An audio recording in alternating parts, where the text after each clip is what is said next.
I'm Carson Horn, and it's time for another edition of Talkin' Toomers, where I break down the latest happenings in Auburn athletics. Let's get rolling.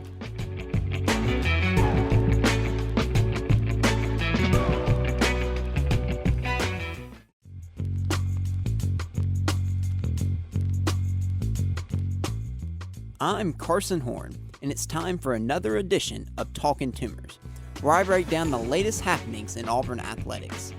Let's get rolling.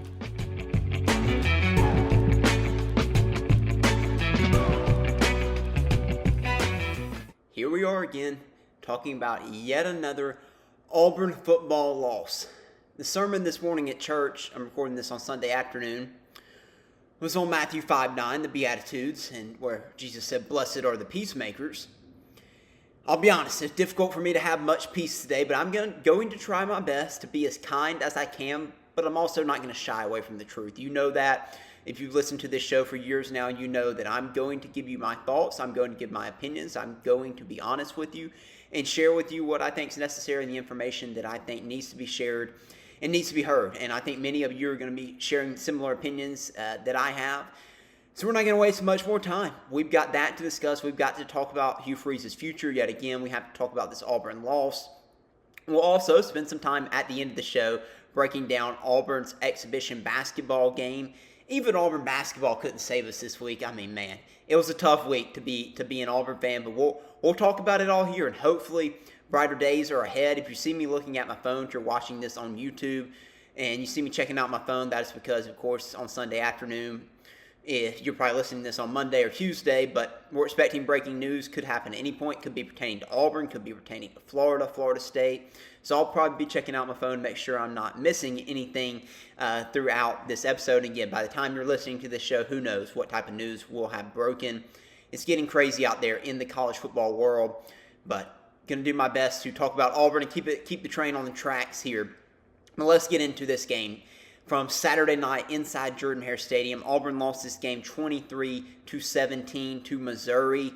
It was a great start to this game. I was curious about the energy in the stadium. How was the crowd going to look? Because Auburn starting out 0-3 in SEC play, but it was another night game, it was another home game. While I was driving to get to the game, I was able to attend this game this past Saturday. I noticed that, man, the traffic just really wasn't like usual, so I was a little bit concerned, hey, the crowd may not be very good. Turns out it was just maybe a late arriving crowd, but it ended up being a really good crowd. You could tell the crowd was on edge, and a fast start yet again was very important to get this crowd into the game. Auburn gave the crowd that, had a wonderful start to the game, great drive, opening possession, 12 plays, 75 yards, and a touchdown. Really good to see from this Auburn team. But then after that, it started to go downhill, and you could feel it in the stands when this all started to happen. Second drive of the game, Jackson Arnold hits Cam Coleman. Beautiful ball, one of the best balls Jackson Arnold has thrown all year. Hits Cam Coleman in stride. Cam Coleman drops it, what should have been a touchdown. Maybe Cam Coleman was just surprised that the ball was thrown as well as it was. I don't know, but it cannot be dropped there. And then the very next play, Jackson Arnold throws an interception and just sucks the life out of the stadium. It was a brutal situation there, and you could feel like, here we go again in the stands and in the crowd. But Auburn's defense did a really good job, held Missouri to a field goal after the interception. Now, Missouri did get a touchdown drive, went up 10-7, but then Auburn had a chance, to tie this game up at halftime. Alex McPherson missed the field goal, so Auburn was down 10-7 at half, and just felt like the same old story yet again. But to Auburn's credit, the team did not lay down. Auburn's defense, yet again, was fantastic throughout this game, especially in the second half. Auburn had to have a stop coming out of half, could not let Missouri go up 2 scores, and they didn't. They got that stop. But then Auburn missed another field goal, and then Auburn was able, though, because Auburn's defense was able to capitalize and go up going into the fourth quarter. Scored a touchdown late in the third quarter, and Auburn went up 14-10. Heading into the fourth, the energy was electric in Jordan-Hare Stadium. It got about as loud as it can and as it has in recent years here at Jordan-Hare Stadium going into the fourth quarter. It was exciting. It felt like, okay, hey, this is going to be maybe like Texas A&M last year. Auburn's going to find a way to get this win finally in the fourth quarter. But as it turns out, that didn't happen. Auburn had a chance to go up 2 scores, and I think put this game away in the fourth quarter. Instead, Auburn gets stuffed on the goal line, has settled for a field goal, and goes up 17-10 instead of going up 21-10, and that really probably marked the difference in this game. If Auburn scores there, I know we can point back to the missed field goals, and I get it, but if Auburn scores there and gets in the end zone and goes up 21-10, this game's over with. Missouri's not scoring twice. I didn't think Missouri was scoring once. I texted my friends that during the game, said, hey, I don't think Missouri's scoring here, so I think Auburn's going to be fine even going up 17-10. However, I was wrong. Missouri did score, and Missouri did tie this game up at 17. On that drive where Missouri scored, as good as the defense was, and I just have a hard time criticizing them whatsoever because they were and have been the only reason that Auburn's been in a lot of these games this season. 30 yards of penalties on that drive. I still have no clue what happened with Keyron Crawford and the official that added the extra 15. It was pass interference for the first 15, but the other 15 yards that came on that same play or after that play, all I know, I was watching the pass interference. I look back over to that side of the field, and I see Keyron Crawford on the ground with the official, and I'm like, oh, what in the world just happened? I still don't know. Still never saw a full video of what occurred there. But anyways, Missouri gets 30 of their 60 yards off penalties. They score. They tie this game up. But then Auburn still has a chance. Auburn has a chance at a game-winning field goal, and just could not capitalize at that point. Excuse me, not a chance at a game-winning field goal, but Auburn had a missed field goal in overtime after on the first possession. So Auburn gets the first ball in the first possession of overtime. Still felt like Auburn was going to find a way to win this game. Because I had confidence in Auburn's defense, I thought the offense probably isn't going to have to do too much. They should be able to find a way to get in. Well, they go backwards on the first drive in overtime, put Alex McPherson out there for another kick. He misses it. And then Missouri scores a touchdown second overtime, and Auburn turns it over on downs, and that is your ball game. And just another deflating loss, and it just had, yet again, Auburn fans just thinking, how in the world did Auburn find a way to lose this game? I was looking forward to the S&P Plus win percentage numbers coming out this morning. If you don't know what that is, Bill Connolly at ESPN has the predicted metrics that come out. So essentially, the S&P Plus win expectancy percentage number is based on how the game played out, based on the stats and everything. How likely were you to win the game? Well, Missouri would only win that game if you played it 100 times, 26 times. That's it. 26.4% was Missouri's win expectancy in that game. This was something we often reference. I did last season when Auburn kept turning the football over and kept losing those games early last year. This was something I came back to often, that the analytics are like, cannot believe how Auburn continues to lose these games, kind of like Hugh Freeze apparently. So yeah, it was yet again baffling. How did Auburn lose this game? Missouri was held to 91 rush yards. Missouri has one of, if not the best rushing attack in college football, and Auburn's defense stifled this Missouri running attack. Ahmad Hardy's the best running back in college football. Auburn shut him down. Just an excellent game from Auburn's front seven. I continue to be amazed by them. I had major question marks about this front seven back in the summer. I was concerned that they were not going to be up to task, and they were not going to be ready to play in the SEC. Not only was that wrong, they're also just one of the best, period, in the country. So extremely impressive job from this front seven and DJ Durkin. This defensive line, linebackers deserve a ton of credit. They were phenomenal. Missouri averaged 2.1 yards per rush after averaging nearly 6 yards per rush coming into this game. Auburn also won the turnover battle 2-1, had two key interceptions in this game, one from K.N. Lee, one from Jay Crawford. Just a phenomenal job by those guys. We know Jackson Arnold had the interception on the first possession, but nonetheless, Auburn won the turnover battle, created turnovers for themselves. Auburn also had more total yards of offense compared to Missouri. It wasn't a big difference. I think it was about a 20-yard difference, but nonetheless, Auburn had more total yards. So the stat profile would lead you to believe that Auburn should have won this game. However, the answer is pretty simple of why Auburn didn't. It's the same story it's been now, going on game 32 now of the Hugh Freeze era. It's Hugh Freeze's ability to coach to get Auburn over the edge here to win a football game, over the hump to win a football game, and then it's Auburn's offense just completely stalling out. and just not being able to sustain success throughout a game. Those have been the reasons for Auburn's failures, and they continue to be the reason for Auburn's failures. Yes, in this game, we can absolutely look to the field goal kicking again, and we can fuss about that. I'm not going to fuss about a guy who's out there with the colostomy bag kicking field goals. You're just not going to hear it from me. I'm not going to do that. Alex McPherson is a wonderful story. It's amazing that he's been able to go out there and play this year. You're not going to hear me say one bad word about him. So, yeah, if you want to go there and you want to fuss about field goal kicking, sure. You're welcome to. I'm just not going to do that. I just can't. This game's on Hugh Freeze, and yet again, it's on this Auburn offense because it's the same story that we've seen over and over and over again. I mean, it's rinse and repeat. What have I said over the last 3 years? Just say the same thing I've said, minus maybe the turnovers. That would have been probably the only difference from last year. But beside that, just rinse and repeat. I can go back and play the same segment from last week or the week before or the week before. It's just here we are again. This offense is still a disaster, and this team still does not know how to win football games. This is still a losing culture.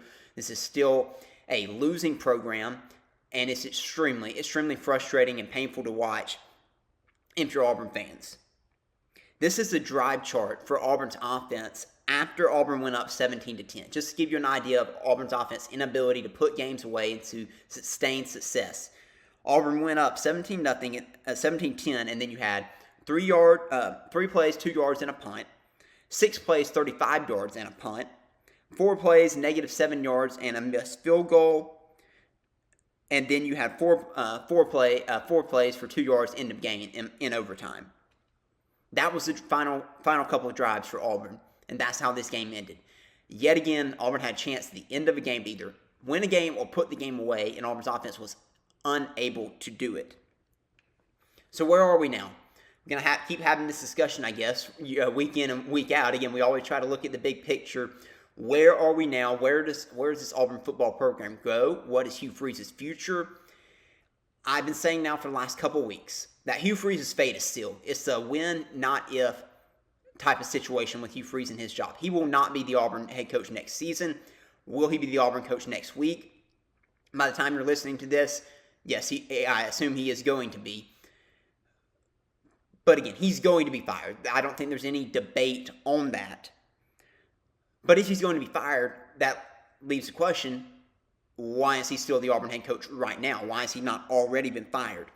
Let me just read off some stats, and I want to give a couple different folks credit. I saw these stats come from a multitude of people: Justin Ferguson, Justin Hoganson, John Talty, a couple of other guys out there, so I want to give them credit for getting some of these stats posted. But Hugh Freeze is 14-18 in his tenure at Auburn.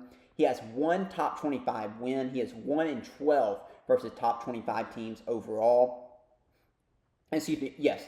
He has 14 games where his offense has scored less than 20 points. This is a guy who was hired mainly because of his so-called offensive expertise and the fact that he had built himself. His name recognition was based on having really, really good offenses. 14 games out of his 32, almost half, nearly half of his games as Auburn's head coach. Auburn has scored less than 20 points. He is 2-12 in games decided by 10 or less points. That record continues to get worse. And probably the most depressing of all for Auburn fans, Hugh Freeze is 9-10 at home. You know how many games Gus Malzahn lost at home in his 8 seasons at Auburn? I mean, he lost 11 games in his 8 seasons at Auburn at home. Hugh Freeze has lost 10 in 2.5 years at Auburn. It's sickening. It makes me so mad to see Kirby Smart and Eli Drinkwitz jumping up on tables celebrating with their fans after the game. Jordan-Hare Stadium is supposed to be a place that opponents are afraid to come to and should be expecting to lose every time they walk in there. Instead, Auburn's record is worse at home than opponents are under Hugh Freeze. It's sickening. It's just sickening. And again, it fires me up. It makes me angry. And that this is where this Auburn program is at. There's no excuse for this. No excuse whatsoever that we're in this situation. If it hasn't changed 32 games in, what makes you think it's going to change now? And that's not a question for Auburn fans. I think Auburn fans are in the same boat that I'm in here. It's more of a question for John Cohen and the administration.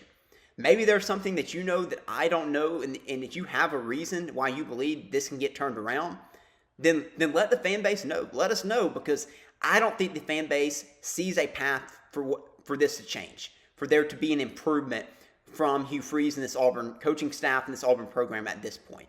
It looks to be over from pretty much everyone in the fan base. I'm sure there's a minority out there, but for most everyone, the assumption is this is over, and this isn't going to get fixed. The issues have been consistent throughout these 32 games of the Hugh Freeze's tenure.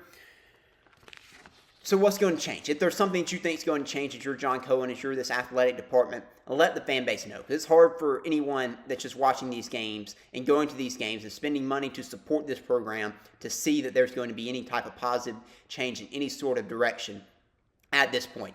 Look, even the recruits are seeing it. This was probably one of the more painful things to read after the game, was just seeing one of Auburn's commits. Braylon Womack is his name, 5-star commit in this upcoming recruiting class to Auburn. And it was tough to see him talk about, he said, not direct quote here, I'm paraphrasing, but essentially, Auburn, you have to score more than 20 points to win SEC games, and Auburn's offense hasn't been able to do it. And he said, and they're not going to be able to do it. Nothing's going to change. He did say that verbatim. Nothing's going to change. And he's exactly right. He is saying what every single Auburn fan out there, for the most part, is saying and thinking. If it hasn't changed by now, it's not going to change. Hugh Freeze is who he is. His program is what it is under him. He's had plenty long enough to correct his mistakes. He hasn't been able to. It's not going to change at this point. Everyone can see it. John Cohen can see it. He can see it. Hugh Freeze is going to be fired. I don't understand the holdup. Like I said, if that's not the case, if I am for some reason wrong, and I don't think I am, and he's not going to be fired at the end of this season, then say something. Then release a statement and say, you know what, we see things differently. Hugh Freeze is not going anywhere. He has full support of the program. But Auburn can't do that because they know they're going to fire him. So I do subscribe to the thought process of what must be done eventually must be done now. And again, I want to be careful here. I personally do not want to advocate for anyone ever being fired, but assuming the decision has already been made, and it certainly seems like it has been made by this Auburn administration at this point, according to most of the reporting out there, then why are you waiting? That's my question. I think that's the question of many Auburn fans at this point. It is extremely frustrating. I don't want to use the word egregious because I do think that is too strong. But if the administration is waiting to make a move on Hugh Freeze simply because they know that the Auburn family is going to continue to show up and continue to support this program, is going to continue to buy tickets and show up for the Kentucky game, no matter what happens in the Arkansas game, no matter what has happened so far this season, then I think that's disappointing.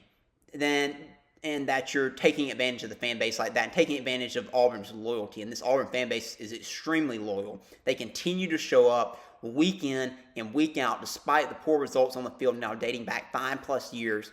So if you're able to just take into account that Auburn fans are going to continue to show up, and so that's why you don't have to make a move, I think that's disingenuous, and I think that's the wrong way to approach things. Just because you know Auburn fans are going to show up doesn't mean you still shouldn't make a move that you know you're going to have to make.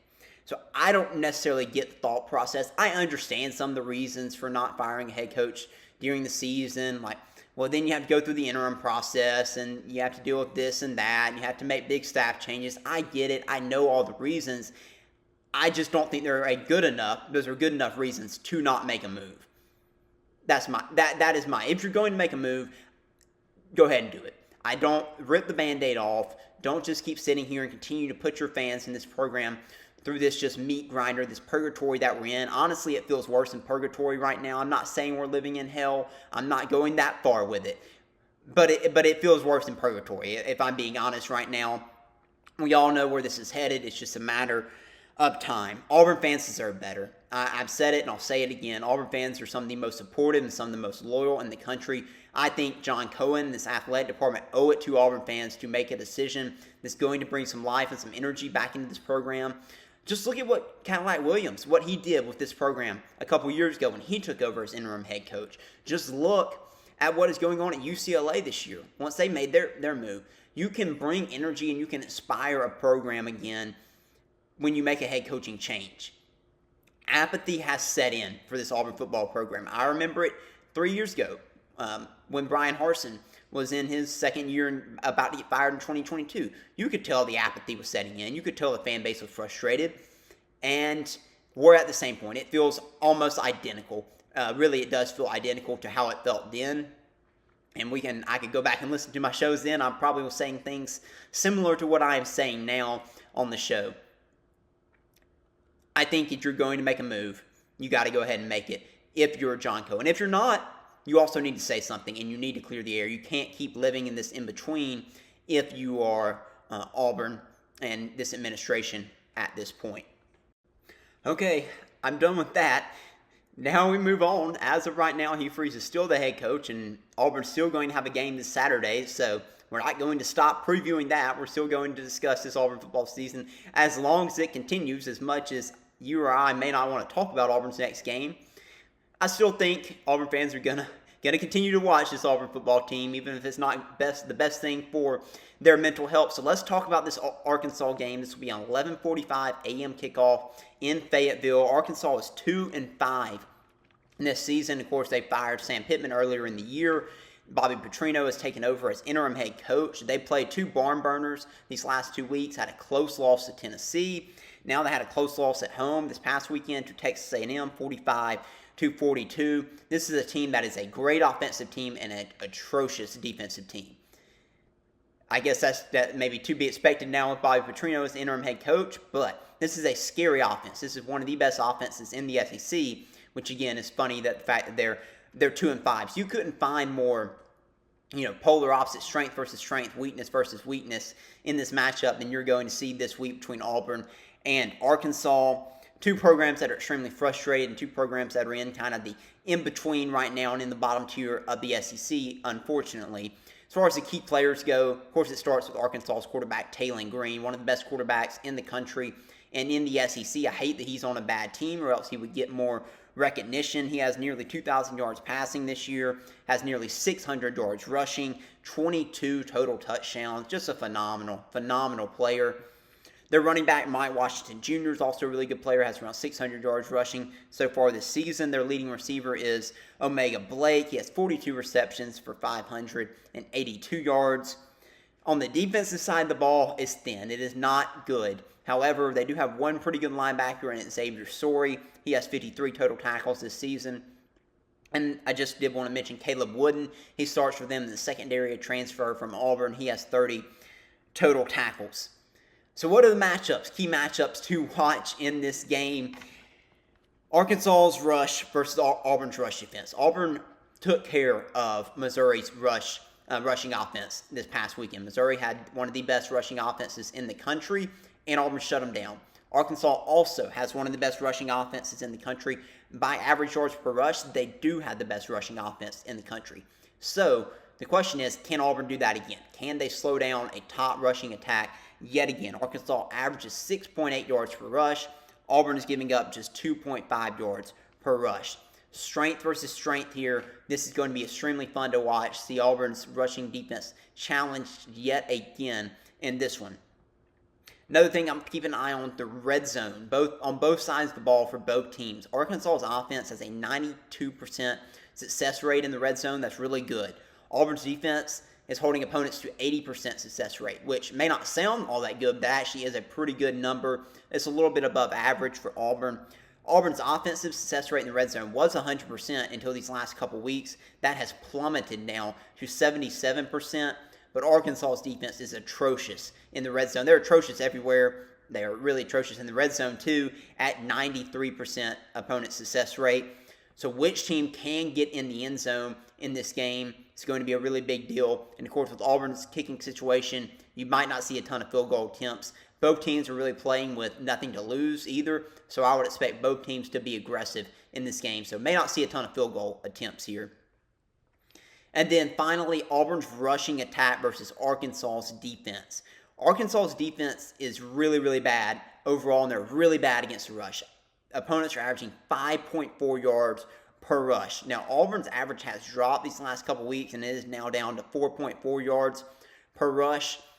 But this is how Auburn can turn this game into something like Baylor. If they can really just run all over Arkansas and they stick with it, I think Auburn could have a lot of success offensively in this game. They should have advantages in running football against this Arkansas defense. As far as question marks go for this Auburn team, I'm interested to see if there's any major changes offensively. Hugh Freeze was asked again after the game about Ashton Daniels maybe making a quarterback change. He said they continue to debate it. I kind of lean towards him doing that this week. Again, you're going with nothing to lose. Do I think that's going to change anything? I don't. I really do not think that changes one thing whatsoever for Auburn. I think the issues are far more than just the quarterback.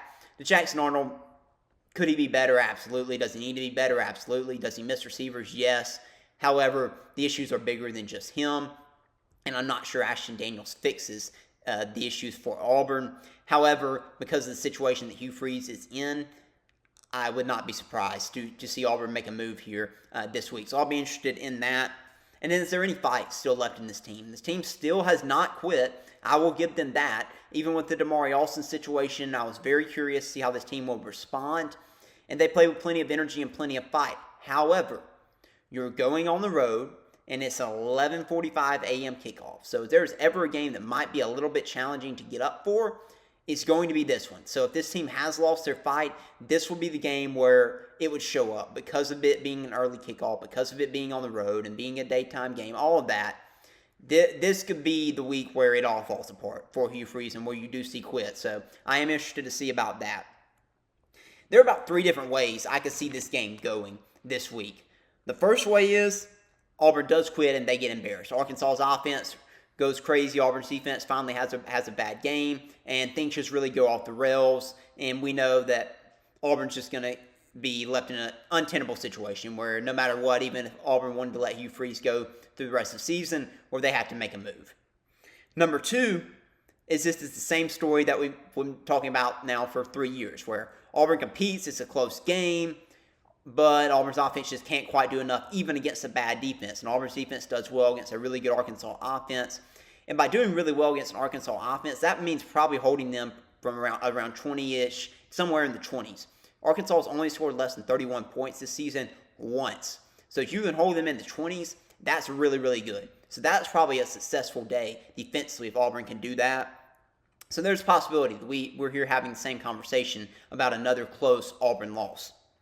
Third possibility is Auburn does go in there and they do roll. A couple years ago, Auburn went in there with Peyton Thorne in year 1 of Hugh Freeze, and they destroyed Arkansas because they ran all over this Arkansas defense. They could not get off the field against Auburn's offense. There's a chance that happens here, that because of how bad Arkansas's run defense is, if Hugh Freeze sticks to the script that he had against Baylor, he just decides we're just going to run the football. We'll take our shots when they're there, but we're going to focus on running the football. Auburn could really win this game like a 30 or even maybe a 40-something, 20-something, and it's a really, really impressive win. That is the possibility. I have no clue. I have zero clue how this game is going to go, especially on a Sunday when I'm recording this. Now, maybe later in the week I'll have a little bit of a better feel on it. But, man, this is tough for me right now to make a prediction on this that I have no clue what the emotion and what the psychological impact of how things have gone last week is going to have on this Auburn football team. I am really curious. I'm going to predict Arkansas to win it just because I just don't know what's left for this Auburn football team at this point. I think Taylor Green, this Arkansas offense, is really good, and they're at home. I do think earlier kickoffs actually do benefit the road team, but I think Arkansas is just going to find a way. I think the energy and life may have been sucked out of this Auburn football team for good finally this past Saturday. I hope I'm wrong. Hope I continue to see a team that fights and puts out plenty of effort, but I don't know. I think I have to go Arkansas here. Okay, to close out the show, let's talk a little bit about Auburn basketball. I wish it was even more positive. Auburn basketball, come on, guys. You can't let the Auburn fan base down. You're supposed to be the good. You're supposed to be that positive, the happy, something that brings the joy to the Auburn fan base. Don't start letting us down now. Auburn basketball lost an exhibition game in Birmingham this past Wednesday to Oklahoma State. This game was a 97-95 in overtime. It was ugly. It was bad basketball, especially early on. That's to be expected. The first time these two teams have played each other, played a real game. Yes, they've done scrimmages against one another, but first time playing against a new team. Both Oklahoma State and Auburn have completely new rosters, so I was not surprised that it was ugly. However, I do have to force myself not to overreact. That is a challenge, to not overreact, just because it's the first time we've seen this team play. But you have to remember, it's an exhibition game after all, but it's still weird to see Auburn lose a game, especially a game like that. We're just so accustomed to Auburn just winning and winning and winning and winning, and I still think this team's going to do plenty of winning. But I'm still working to recalibrate my expectations and understanding that last year's team was a unicorn. That team was dominant from start till near the finish. And this team isn't going to be as good as that team. This team isn't going to be as good as 2 years ago, the Auburn team. So I just have to remind myself of that. So I have to recalibrate my expectations, as I'm sure many of you are having to do as well. So that's a bit of a challenge. So just be patient with me. I'm doing my best not to overreact. And I would encourage you all to do the same too. So let's go through the bad and the good. Let's start out with the bad, knock that out, and let's finish on a high note. So the bad for this, bad I took away from this game was the front court depth. The front court depth of this Auburn team is really, really thin. So Felix Okorum, the backup 5, I thought he only played less than 2 minutes in this game. Now maybe he had an injury, so maybe he's still coming back from that. But if he played less than 2 minutes in the exhibition game, I have a hard time seeing him have much of a role. That's disappointing. I was hoping that he would develop into a role where he could play around 10 minutes a game at the 5. It doesn't look like that's going to be in the cards right now this season. So that means your front court is very thin. That means you have to keep Keyshawn Murphy, who got banged up in this game, healthy starting at 5. That means that Philip Jovic is going to be playing both the 4 and the backup 5. That means you could see Sebastian Williams-Adams even playing some 5. So you're going to be really thin in the front court. You've got about 3 guys that you're going to be rotating through the 4 and the 5 there. So this is a tough spot for Auburn to be in, and you're also smaller. When Keyshawn Murphy isn't on the floor, when you have to go with Philip Jovic or Sebastian Williams-Adams at the 5, you're looking at the tallest guy on the court being 6'8", so that could be a challenge for Auburn. The defense in this game was a struggle. I do not expect this to be a very good defensive team. I've said that since this roster was put together. That is fine. However, they got to be better than they were in this exhibition game. I mean, just way too easy of points, especially in the paint for Oklahoma State. Part of that is because of a much weaker front court. You don't have the rim protector like you have with Janai Broome and Dylan Cardwell. You're going to have to get more out of Philip Jovic. You're going to have to get more out of Keyshawn Murphy and Sebastian Williams-Adams down there, and whoever else could come in at the 4 and the 5. You're going to need more out of them, and you need more out of your guards. They got beat quite often on drives, have to stay in front of their guy on the defensive end. Auburn defense is going to be a work in progress. I do believe Stephen Pearl will get as much out of this team as he can on the defensive end. Whatever their ceiling is defensively, Auburn will get to it. It's just not going to be very high, just based on the makeup of this roster this year, and especially defense is going to be a really big struggle, I think, when you have that small ball lineup out there with the Philip Jovic or Sebastian Williams-Adams at the 4 and the 5. That could be a real challenge at that point, along with rebounding. Now, on the stat sheet, the rebounding discrepancy, actually, I think Auburn won or just slightly lost the rebounding battle. However, it felt bigger watching it live, so Auburn has to work to be more physical defensively and rebounding. Also, Todd Pettiford, he had 17 points in this game, but he shot 4 from 16 from the field. Consistency. I preach that as one of the biggest areas of improvement that Auburn needs from Todd Pettiford. Consistency. He was a very streaky player. Look, basketball is a streaky game. I get that. You're going to have bad games. He has to limit those. Auburn cannot afford to have him have a lot of games like he had in this exhibition game. He needs to shoot the ball well. He needs to find ways to score when he's not, and he did do that here. So I will give him credit for that. He found a way to get to the free throw line and get points there, but Auburn cannot afford for him to go 4 for 16 very often. But he did make a clutch shot late to force overtime. That's what your star players have to do, so credit to him there, but need more consistency out of Todd Pettiford this season. Okay, the good, I actually am going to say the offense. Now, Auburn only shot 36% in this game, yet they still scored 95 points, and that's including overtime, of course. This offense is going to be really good. I truly believe that. once they figure out how to play together. You could tell it still looked like a lot of pieces, but the puzzle still hasn't quite been put together. When this team figures out how to play together, watch out. This can be a really, really dangerous offense, and I'm really looking forward to watching them develop and grow and learn how to play together this year. Super excited to watch that play out. The pace of play, I also really enjoyed that. Now, Oklahoma State played extremely fast, too. This was an extremely fast game. Auburn's going to play that way this year. We mentioned it. Stephen Pearl's mentioned it. It's going to be more like old school Bruce Pearl teams. Auburn is going to play fast throughout the season. That's how it's going to, that fits this roster. They're not giving any great defensive teams, so what do? You try to force as many possessions as you can. You try to get out in transition and force turnovers. Auburn did do a great job of that. One of the few things they did do well defensively. They forced turnovers, and that led to points in transition. Auburn's going to need to thrive off of that in this season. Also got to the free throw line very well, especially Keyshawn Hall. I'll talk about him more in just a second. But overall, Auburn did a great job getting to the free throw line. Were there more fouls called than I would have liked in the exhibition game?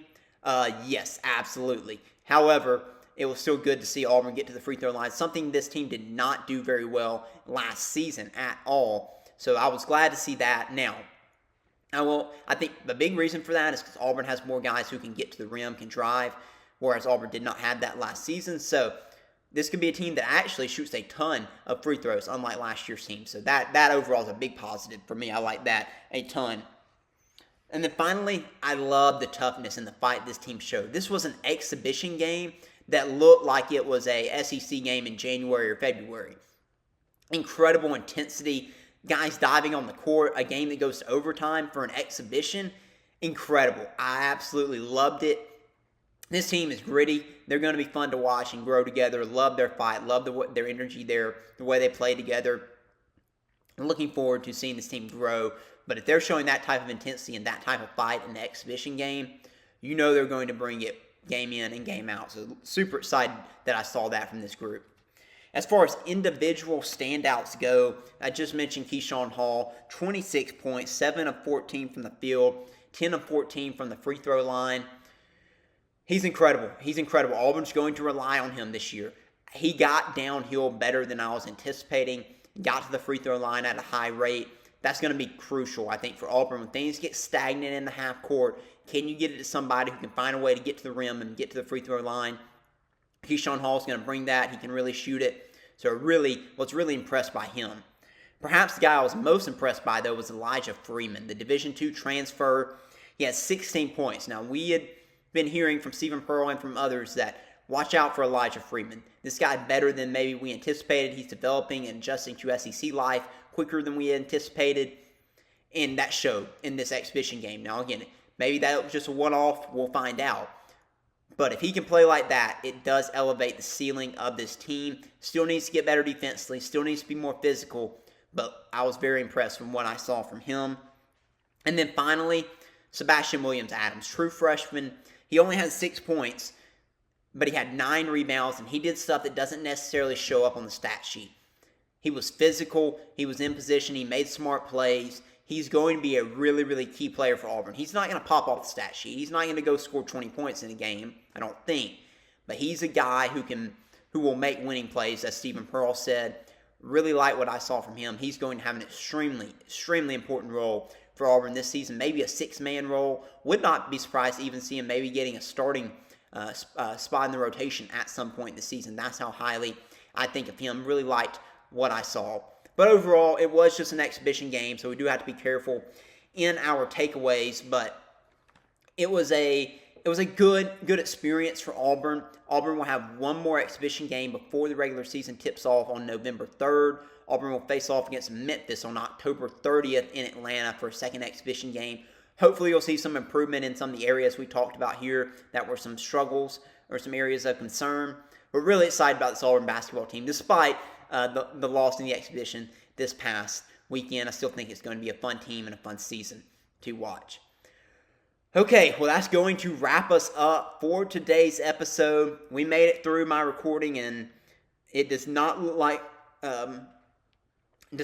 no, Hugh Freeze has been fired by the time I'm recording this. If Hugh Freeze was fired, I would probably not even post this video. So more than likely, If you're listening or watching to this episode, Hugh Freeze was not fired. He is still the head coach of Auburn. Billy Napier has been fired. He was fired while I was recording this, so he is out at Florida. But as of now, Hugh Freeze is still the head coach at Auburn. And he lives to fight another day, and we will be back and live to fight another day, hopefully, next week on Talkin' Toomers to discuss whatever happens this week in the world of Auburn athletics. Who knows? Who knows? If you haven't already, before we get out of here, I would greatly appreciate if you would like and subscribe to the show. Thank you for watching. If you're watching on YouTube or listening to the podcast, I apologize for some of the lighting going on with the way I'm recording this today, sun going in and out. I do apologize for some of the video quality if you're watching on video. Again, we're still in the process of adjusting the show slightly. Hopefully we'll have some finality on that here soon, really soon, I'm hoping for. So I'll keep you all updated on that when I have more info, but I do apologize for some of those issues today. But thank you again for listening, and we'll be back with another edition of Talkin' Toomers next week.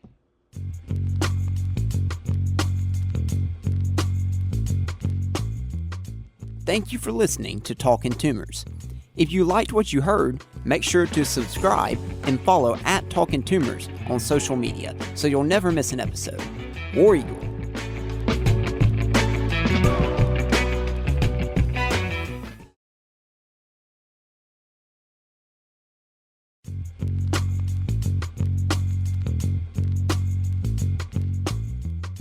Thank you for listening to Talkin' Toomers.